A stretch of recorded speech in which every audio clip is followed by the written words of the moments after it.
As the sayings go, good things come to those who wait. And Rome wasn't built in a day. Well, I waited a long time to get my hands on a Surron Ultra B, and just like Rome, it's definitely not going to be built in a day. This Ultra B was the perfect foundation for me to start building my dream Surron. It didn't take long for me to start personalising and improving this Ultra B myself. Recently, I've replaced stock parts like these black brake covers and added some upgrades like the JXR handlebars and the most premium e-bike throttle on the market, the FX throttle. I had every intention of upgrading this bike when buying it, and the previous owners helped us out by already making a start to the upgrades. They added a JXR blue sprocket matched with the JXR brake levers, blue triple clamps with black rotor guards front and rear.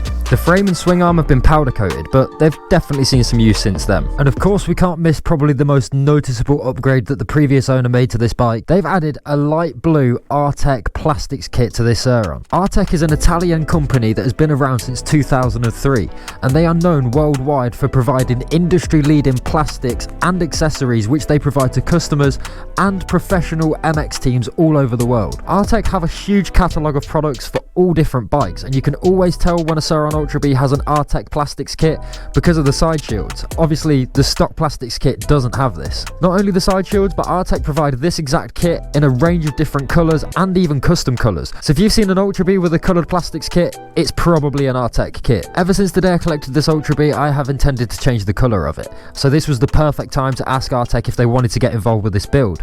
And much to my surprise, they said yes. So all the way from Italy, courtesy of RTech, we've got the brand new colour for my Surron Ultra B and a long list of additions and accessories that RTech has sent out for me to try on this Ultra B.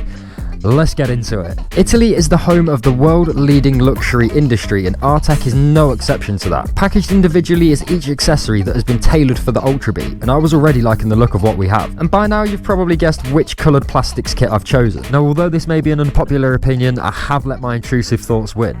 And this could be the last time we see this two-tone blue Ultra B on the channel, at least for now. But before we go ahead and swap blue for black, I wanted to mention that when I reached out to RTech, they didn't just want to help me out with my build, they wanted to help the viewers out too. That's why they've offered a 10% discount when using the code MAP4RTech on their website, and you can use that code for any of these parts you're seeing installed in this video. To show some appreciation, go ahead and follow RTech on Instagram, and go ahead and hit subscribe on this channel. The unique look of this two-tone Ultra B did start to grow on me, but it was time for a change. I decided to start easy with the fork guards. The side without the brake rotor is a simple 3 bolts out and in process. For the rotor side, we have some additional bolts to remove and a single zip tie to cut used to keep the brake line and sensor cable in position. With the second fork guard bolted in place, I could reinstall the zip tie, and to make this easier to feed through the slots, I always like to kink the zip tie at the end, making it easier to direct through. With the excess tie cut off and the hose bracket reinstalled, I moved up to the front mudguard, and as expected, I found some unwanted secrets. 3 of the mudguard bolts were OEM, but the 4th was a replacement. Still better than nothing at all. The last bit of blue from the front to remove was the faceplate. Quickly replaced with black, that was the final piece to the front end. For the next stage, the seat has to be removed. That gives us access to the 3 bolts holding on each side plastic to the battery lid. To add to the unwanted secrets, I didn't know that Surron had used these annoying clips to fix the rear mudguard and side plastics down on the Ultra B. And one of the 2 bolts were missing from this side plastics, so that was easily removed. A few more annoying clips later and the opposite side was also free. The 2 bolts fixing down the rear fender definitely didn't look like the originals to me, but with those removed, the final piece of blue plastics could be taken away. We are deep in refresh territory on this Ultra B right now, and we have finally got all of the light blue completely off this bike, slowly replacing it with the RTech black kit. And seeing as we're upgrading this bike with factory spec upgrades good enough for the Red Bull KTM team and good enough for the Monster Energy Kawasaki factory team, we couldn't be leaving any stone unturned. When removing the rear of the bike, you may have noticed that this underguard came completely loose, which I'm really not bothered about. A, because this thing is disgusting, and B, there is a small bit of damage to the underneath of it, which has been doing my head in for a little bit of time. But seeing as we're going for the full factory spec Ultra B, we couldn't be leaving anything out. We had to replace this plastic to get it looking back fresh. So let's start rebuilding the rear of this Ultra B. To rebuild the Ultra B, we need to repeat everything, but in reverse. Starting by bolting together the underguard and then refixing the seat lock key barrel, we can now add the new glossy rear mudguard and replace both side plastics. With everything back in place, the seat could go back on, and now we can see the real change this black RTech kit has made.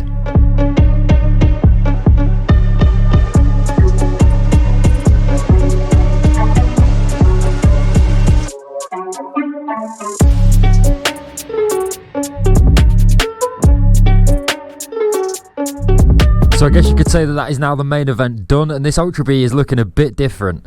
Without the two-tone blue, it really sets off this blue powder-coated frame, and it matches with the other blue on the bike incredibly well. I'm loving the look of this bike, and now we're at this stage we can start taking a look at some of the accessories and the protection that RTech sent along with this plastics kit. Before we can add any more RTech, there's something else that's going to need some attention: the chain tension blocks.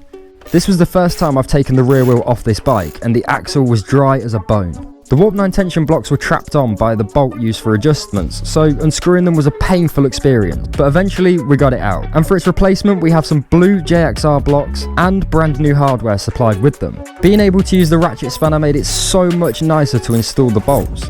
Then, making sure we got the correct sides, the blocks can be put in place. This one needed some persuasion because of the thick layered powder coating on the swing arm. Considering how dry every component was from the rear of this bike, I took this as an opportunity to clean and apply grease to everywhere necessary. Using the new JXR blocks, the chain can be set to the correct tension, and we were ready to start adding the real finesse to this build. By finesse, I mean adding these RTech swing arm guards. Already, just by unpacking the guards, they felt high quality, durable, and the RTech logo is a really nice touch. Inside the guards, there's a strip of soft material to stop any damage from impacts, and they include additional zip ties needed for the install. Each guard has slots or holes to fit with the hardware already bolted onto the swing arm, which also then doubles up as fixing points. Then there's these specific slots for the zip ties for the most discreet and clean look when finished. Once installed with the hidden zip ties, these guards made a massive improvement and essentially saved me hundreds of pounds replacing the nasty looking swing arm. The next addition is this chain guide, which yet again RTech has nailed the design of. With no idea what it's actually made of, the block felt like silicone to touch, yet it was solid and felt really durable. RTech made this a two-piece block, meaning I had nothing to remove before installing. The bolts included were noticeably strong, and continuing the factory race spec standard, they were a dream to install. The final addition from this RTech package are these sweet looking frame protectors. These were designed to cover up that area of the frame that gets a lot of wear from boots and shoes rubbing against it, and seeing as my frame has already been powder coated, I wanted to protect it from any further damage. Using the zip ties included, each guard is held in place using 3 zip ties each, and the guards have specific places for each tie to be fitted, again for the most discreet and clean look when finished. With both sides fixed in place, this Ultra B was looking another level.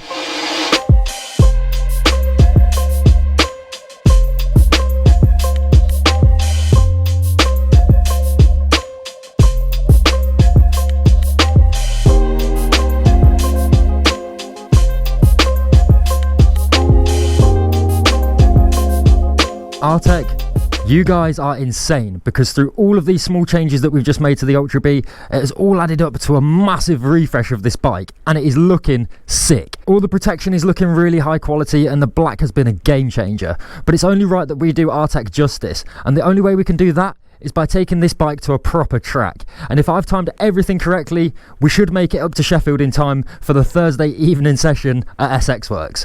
Let's get it. A few hours later, I arrived at SX Works in Sheffield. This is an indoor supercross practice track with multiple lanes purposely built for improving a different skill area in each lane. Considering I've been on a track no more than 5 times, this should be the perfect place to improve skill level and test out this new race spec Ultra B.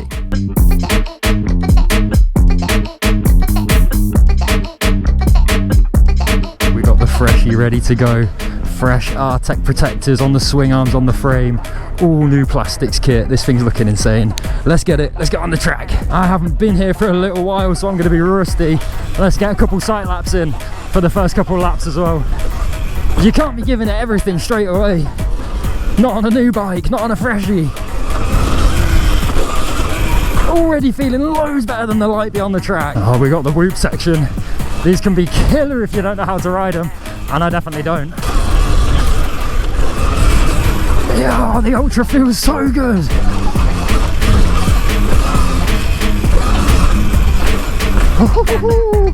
Already getting into it. I have got no rear tyres still, so the traction is non-existent either. Got to take these doubles easy until I'm brave enough to give it some. Always got to warm up before hitting these doubles.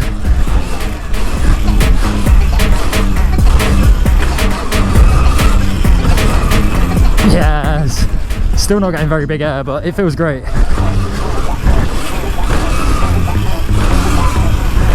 Oh, still coming short on that one.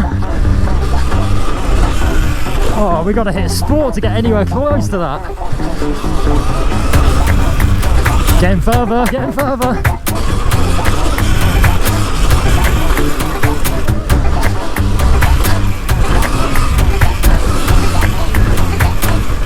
This one is huge. I don't think we've got any chance of hitting this today.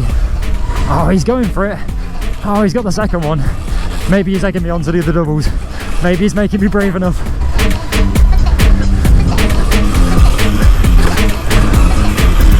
Oh, nearly got the doubles. Got brave enough to give it some. That was still only daily as well. We got to hit it in sport for that, surely. Slowly getting further on that one. Woo.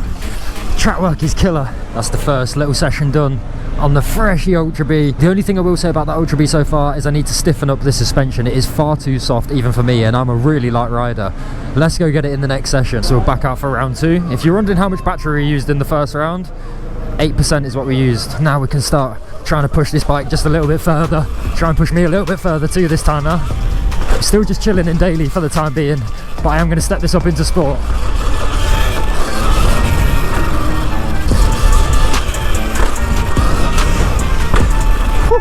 She's feeling good. FX throttle is doing bits on this course as well. It feels so smooth.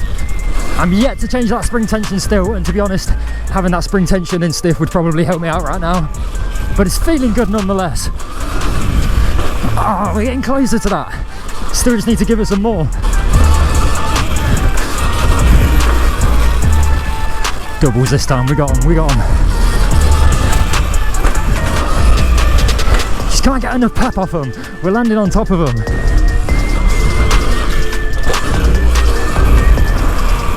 Right, let's do it. We're going to go up into sport mode. Should get a lot faster now. Definitely faster acceleration in sport mode. Oh, that's a bit more like it. I need to get better at my corners, man. Oh, sport mode just flicks you that little bit further. Nearly getting that one. Very uncontrolled. Oh, I finally got the pacey sport to hit that properly. That was nice. Oh, I forgot to say, I did bump up the compression on the forks, and I've made the rebound a bit slower, and I've gone up on the compression on the rear shock, and again made the rebound slower. Just makes for a bit more of a stiff ride.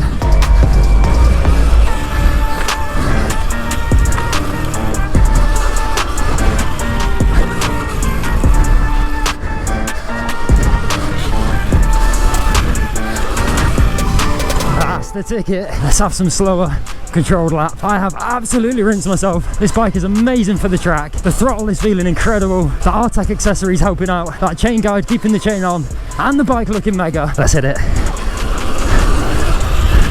Ah, we got to go bigger. I said this year a goal of mine was to get better with riding, and that's exactly what we're trying to do by hitting these tracks. This was the goal of getting the Ultra B. This is what we're here for.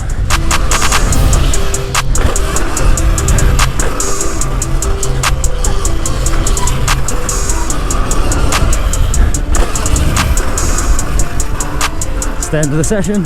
So we're back out for the final round on the Ultra B. If you want to know how much battery we used last time out, we're on 77%. I don't know what that works out as, but last time we were on 92, something like that. This is going to be the last little session on the Ultra B today at the track. I have worn myself out. The bike is still ready to go, and that's what they say about electric bikes. They'll wear you out before you can wear them out.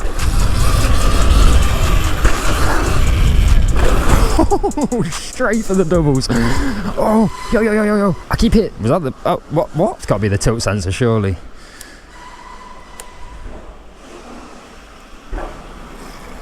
Okay, we're back. Yes, sir. On the 25 Ultra B. Let's see if we can keep up.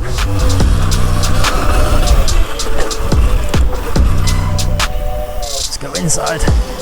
Yes.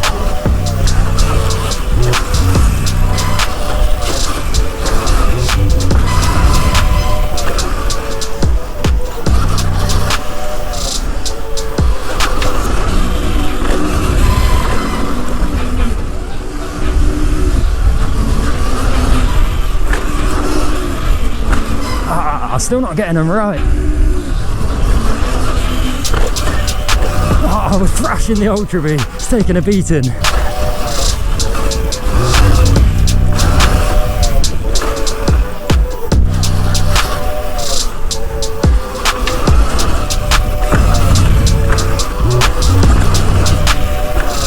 think we need more power on the Ultra. I'm giving it everything it's got, and it's just not enough. 12.5 kilowatts in sport is just not enough for a big bike like this on this little track.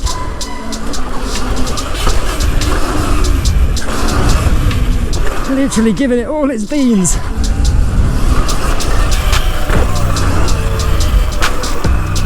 Just get enough power for those doubles, just.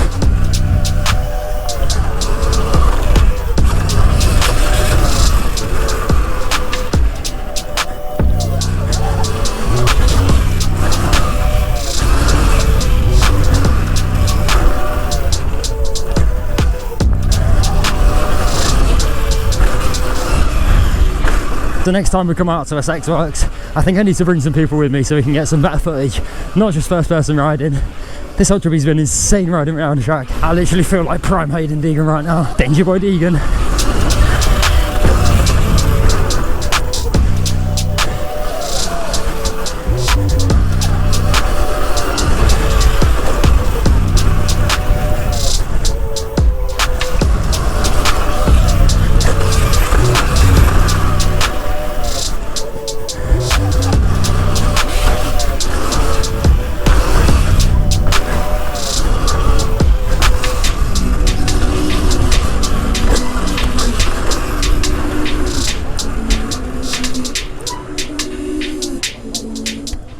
In this video, we transform my Ultra B from a blue beaten beast to a refreshed race spec beauty, courtesy of RTech MX. If these parts are something you're interested in, the website link and discount code will be in the description of this video. To follow this Ultra B build and to see other content just like this, hit that subscribe button, drop a like on this video, and that's a wrap for this one. I'm Matt Francis, signing out.